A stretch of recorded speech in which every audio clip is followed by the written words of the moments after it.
முற்றுகை. பரம்பு நாட்டு மக்கள் அனைவரும் பாரிவேலுக்காக உயிரையும் அளிக்க சித்தமாயிருந்தனர். பாண்டியனும் பிறரும் பாரியின் மேல் படையெடுக்கப் போகிறார்கள் என்ற செய்தி அவனுக்கு முன்பே எட்டியது. அவனிடம் அன்புடைய மக்கள் தமிழுலகம் முழுவதுமே இருந்தார்கள். அவர்கள் வாயிலாக இந்த செய்தி அவனுக்கு தெரிய வந்தது. பாரி ஈகையினார் சிறந்தவன் என்பதை எந்த அளவுக்கு உலகம் அறிந்து கொண்டதோ அந்த அளவுக்கு அவன் வீரத்திலும் சிறந்தவன் என்பதை அறிந்து கொள்ளவில்லை. வீர பெருமக்களின் பரம்பரையில் பிறந்த அவன் குருதியிலே வீரம் கலந்திருந்தது. அவனுடைய நீண்ட கைகளின் பெருமையை ஈகையினால் உணர்ந்த உலகம் அவனுடைய திண்ணிய தோள்களின் வலிமையை நன்கு உணரவில்லை. இதோ அதை உணரும் வாய்ப்பு உண்டாகியிருக்கிறது. புலவர்கள் அவன் ஈகை திறத்தை வெளிப்படுத்தினர். இப்போது முடிவுடை மன்னர்கள் அவனுடைய வீரத்தை புலப்படுத்தும் முயற்சியை மேற்கொண்டார்கள். பாரி வலிய போரை விரும்புபவன் அல்லன். வந்த போருக்கு அஞ்சுபவனும் அல்லன். அவனிடத்திலும் படைகள் இருந்தன. சிறந்த வீரர்கள் இருந்தார்கள். பரம்பு நாட்டு குடிமக்களில் கட்டிலங்காளைகள் பலர் இப்போது பாரியோடு நின்று போர் புரிய முன் வந்தனர். பரம்பு நாட்டின் எல்லைக்குள் மன்னர்களின் படை நுழையாமல் தடுப்பது எளிதாக தோன்றவில்லை. 3 மன்னர்களும் ஒருங்கே கூடி படையெடுத்தால் அவர்களுடைய பெரும் படைக்கு எதிரே நிற்க தமிழ்நாட்டில் வேறு படையே இல்லை. ஆயினும் பரம்பு மலை மீது படை முழுவதும் ஏறி போர் செய்வதென்பது இயலாத செயல். ஆதலால் பரம்பு நாட்டை பாதுகாப்பதை விட தன் படை முழுவதையும் பரம்பு மலையின் மேல் கூட்டி வைத்து கொண்டு அந்த மலையை பாதுகாப்பதுதான் தக்க வழி என்று பாரிவேல் தீர்மானித்தான். கபிலரும் அப்படியே செய்வதே நலம் என்று கூறினார். தன் பலத்தையும் மாற்றான் பலத்தையும் அளவிட்டு எவ்வாறு போர் செய்தால் வெற்றி பெறலாம் என்று சூழ்ந்து புகுதல் மன்னர்களுக்கு நன்மை உண்டாக்கும். பாரிவேல் நன்றாக ஆராய்ந்தான். அவனுக்கு இருந்த படைபலம் முடிமன்னர்களுக்கு எதிரே நின்று வெல்வதற்கு போதும் என்று சொல்ல இயலாது. ஆயினும் அவனுக்கு வாய்த்திருந்த பரம்பு மலை எதற்கும் அஞ்சாத நிலையை தந்தது.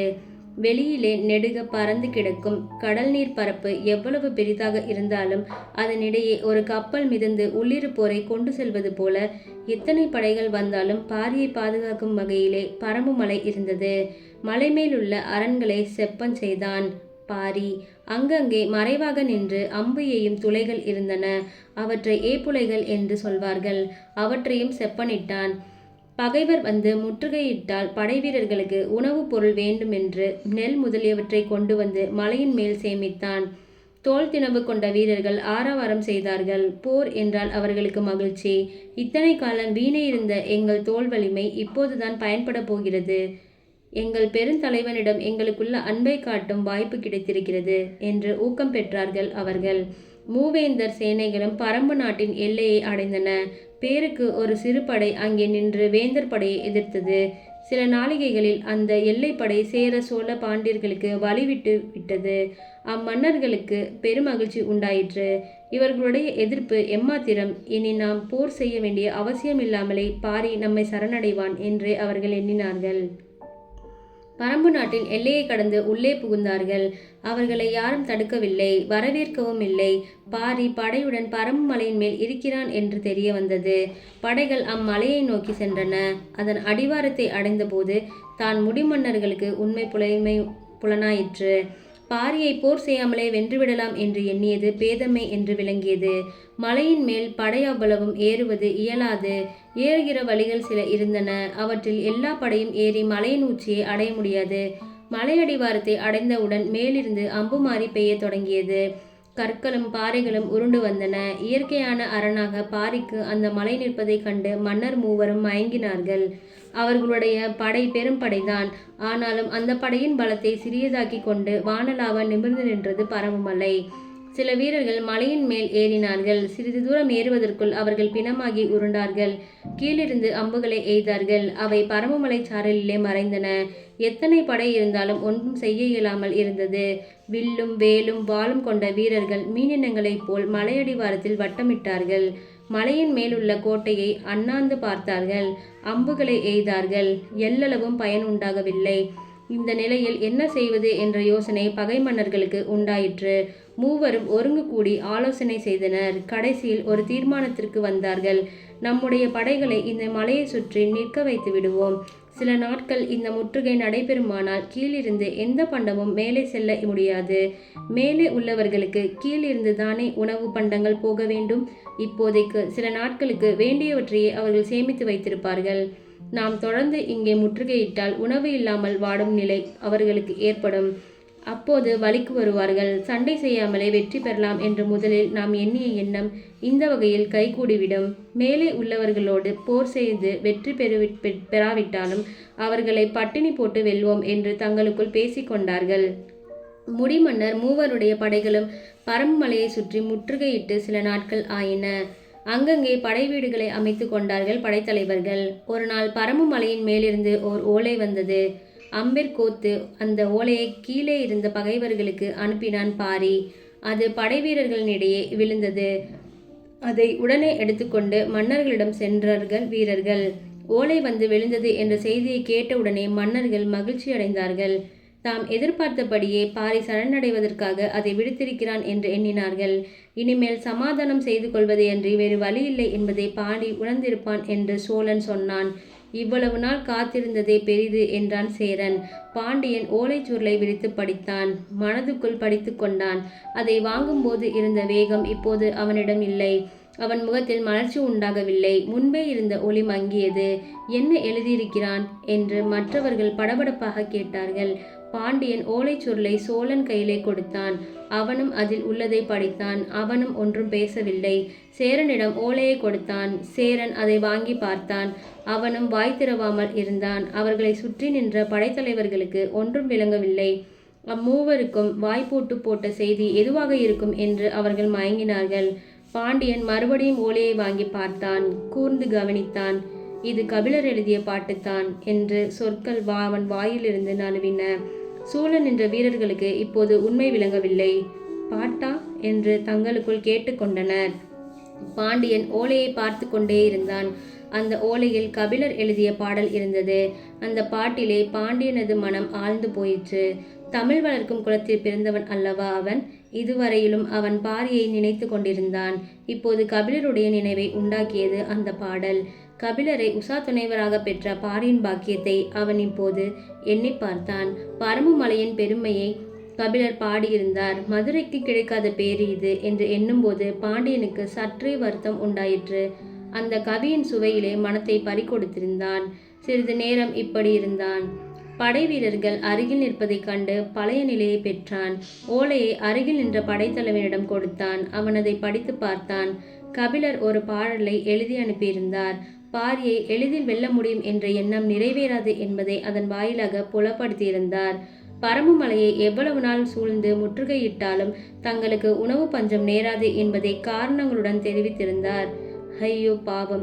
இந்த பரம்பு மலையை நினைக்கும் போதே இரக்கம் உண்டாகிறது. இந்த முடிவுடை மன்னர் மூவரும் தன் அடிவாரத்தில் வந்து நிற்க அவர்களுக்கு சிறிதும் இடம் கொடுக்காமல் இப்படி இருக்கிறதே, இது இறக்கப்பட வேண்டியது அல்லவா என்று பரிகாச தொனியோடு பாட்டை ஆரம்பித்திருந்தார். அளிதோ தானே பாரியது பரம்பே என்று அது தொடங்கியது. மேலே அதனால் தங்களுக்கு கிடைத்திருக்கும் நன்மைகளை பாட்டிலே சொல்லியிருந்தார். இத்தனை முரசுகள் சேர்ந்து ஒரே சத்தம் போடுகின்றன. அவற்றையுடைய நீங்கள் 3 மன்னர்களும் சேர்ந்து பரம்பு மலையை முற்றுகையிட்டிருக்கிறீர்கள். இப்படியே முற்றுகையிட்டிருந்தால் மேலே உணவு பண்டம் வராமல் நாங்கள் பட்டினியால் வாடுவோம் என்று நீங்கள் மனப்பால் குடித்து கொண்டிருக்கிறீர்கள். உண்மையை உங்களுக்கு சொல்கிறேன், கேளுங்கள். இங்கே நாங்கள் எந்தவிதமான முயற்சியும் பண்ணாமலே 4 வகை உணவு பண்டங்கள் கிடைக்கின்றன. உழவர்கள் ஏரை பூட்டி உழ வேண்டியதில்லை, பயிர் செய்ய வேண்டிய அவசியமில்லை, களை பறிக்க வேண்டியதில்லை. இயற்கையாகவே இந்த பரம்பு மலையில் அந்த 4ம் கிடைக்கின்றன. நலிகோல் முரசின் மூவிரும் முற்றினும் உழவர் உலாதன 4 பயன் உடைத்தே. அப்பால் அந்த 4ம் இன்னவை என்று சொல்லியிருந்தார். உழவர் உழுது நீர் பாய்ச்சி பயிர் பண்ணினால்தான் நெல் கிடைக்கும் என்று நீங்கள் நினைத்திருக்கலாம். எங்களுக்கு இங்கே வேறு வகையான நெல் கிடைக்கிறது. அது வயலில் விளைகிறது அன்று. சிறிய இலைகளையுடைய மூங்கில்கள் இங்கே நிறைய இருக்கின்றன. அவற்றிலே நெல் விளைகிறது. ஆகையால் கீழிருந்துதான் வர வேண்டும் என்பது இல்லை. இரண்டாவது, இங்குள்ள பராமலங்களில் மிகவும் இனிய சுளைகளை உடைய பழங்கள் கனிந்து பழுத்து உதிர்கின்றன. இந்த 2 மட்டுமல்ல, படர்ந்து அங்கங்கே ஓடி கிடக்கும் வள்ளி கொடிகளில் பெரிய பெரிய கிழங்குகள் இருக்கின்றன. அவற்றை சுட்டு உண்ணலாம். எங்கே பார்த்தாலும் தேனடைகள் இருக்கின்றன. அவற்றில் தேன் நன்றாக முதிர்ந்து நீல நிறம் பெற்று அருவியாக விழுந்து கொண்டிருக்கிறது. இவற்றை வைத்துக்கொண்டு வாழ்நாள் முழுவதும் இனிய உணவு உண்டு வாழலாமே. ஒன்றே சிறியிலை வெதிரின் நெல் விளையுமே. 2 தீஞ்சுளை பலவின் பழம் ஊழ்க்குமே. 3 கொடுங்கொடி வள்ளி கிழங்கு வீழ்குமே. 4 அணிநிற ஓரி பாய்தலின் மீது அழிந்து திணிநெடுங்குன்றம் தேன் சொரியுமே. இத்தனையும் விளைவதற்கு இடம் எங்கே என்று யோசிக்க வேண்டாம். பாரியின் மலை வளத்தைப் போல விரிந்தது. வானத்தில் மீன்கள் இருப்பது போல இந்த மலையில் சுளைகள் இருக்கின்றன. அவற்றை எண்ணி இத்தனை என்று வரையறுப்பது இயலாது. வான்கண் அற்று அவன் மலையே, வானத்து மீன்கண் அற்று அதன் சுனையே. இத்தகைய இடத்தில் நீங்கள் பல யானைகளை கொண்ட படையோடு வந்திருக்கிறீர்கள். மரத்துக்கு ஒன்றாக கட்டும் அளவுக்கு உங்கள் யானைகளை கொண்டு வந்தாலும், காணும் இடங்களிலெல்லாம் உங்கள் தேரை நிறுத்தியிருந்தாலும் பாரி உங்களுக்கு வசப்பட மாட்டான். அவன் குன்றத்தை உங்கள் முயற்சியினால் கொள்ள இயலாது. வாளோச்சி போர் செய்தாலும் அவன் தரமாட்டான். அதை அடையும் விதம் ஒன்று எனக்கு தெரியும். தேரையும் களிற்றையும் விட்டுவிட்டு வில்லையும் வாளையும் எரிந்துவிட்டு வாரி முறுக்கிய நரம்பு கட்டையுடைய சிறிய யாழை எடுத்துக்கொள்ளுங்கள். நன்றாக சுருதி சேர்த்து கொண்டு வாருங்கள். மனம் பொருந்திய கூந்தலையுடைய உங்கள் மனைவிமார் விரலியரைப் போல உங்களை தொடர்ந்து வர நீங்கள் ஆடிக்கொண்டும் பாடிக்கொண்டும் வந்தால் பாரி உங்கள் ஆடல் படலை கண்டு மகிழ்ந்து பரம்பு நாட்டையும் பரம்பு மலையும் ஒருங்கே தந்து விடுவான். இவ்வளவு எளிய வழியில் பெருமகை இருக்க எதற்காக இப்படியெல்லாம் அல்லற்பட வேண்டும் என்ற கருத்து புலப்படும்படியாக பாட்டின் இறுதிப் பகுதி அமைந்திருந்தது. மரந்தோறும் பிணித்த களிற்றினீர் ஆயினும் ஆங்கு புலந்தோறும் பரப்பிய தேரினீர் ஆயினும் தாளிர் கொள்ளலீர் வாளில் தரலான் யான் அறிகுவன் அது கொள்ளுமாறே. சுகிர்புரி நரம்பில் சீரியால் பண்ணி விரை ஒலி கூந்தல் நும் விரலியர் பின்வர ஆடினீர் பாடினீர் செலினே. நாடும் குன்றும் ஒருங்கு ஈயுமே. நீங்கள் வீரத்தால் பாரியை வெல்ல முடியாது. கலைப்பண்பு உங்களிடம் இருந்தால் அவனை அணுகலாம் என்ற கருத்தை பாட்டு குறிப்பாக வெளியிட்டது. எத்தனை நாள் முற்றுகையிட்டாலும் உணவில்லாமல் தவிக்கும் நிலை பரம்பு மலையின் மேல் இருப்பவர்களுக்கு வராது என்ற செய்தியையும் அது தெரிவித்தது. 3 மன்னர்களும் இனி என்ன செய்வது என்று ஆராய்ந்தார்கள். அவர்கள் தங்கள் நகரத்தை விட்டுவிட்டு எத்தனை காலம் பரம்பு மலையின் அடிவாரத்தை காத்து நிற்பது? மூங்கிலரிசியை சமைத்து உண்டு எவ்வளவு காலம் இருந்துக்க முடியும்? தேனும் பலாப்பழமும் வள்ளிக்கிழங்கும் இருந்தால் போதுமா? காரமும் புளிப்புமுடைய உணவை உண்டு பழகியவர்களுக்கு இவற்றை உண்டால் ஊக்கம் உண்டாகுமா? சில காலம் வீம்புக்கு இவற்றை உண்டிருக்கலாம். அப்படி உண்டாலும் உடலுக்கு உரம் வருமா? விற்பிடிக்கும் வீறு வளருமா?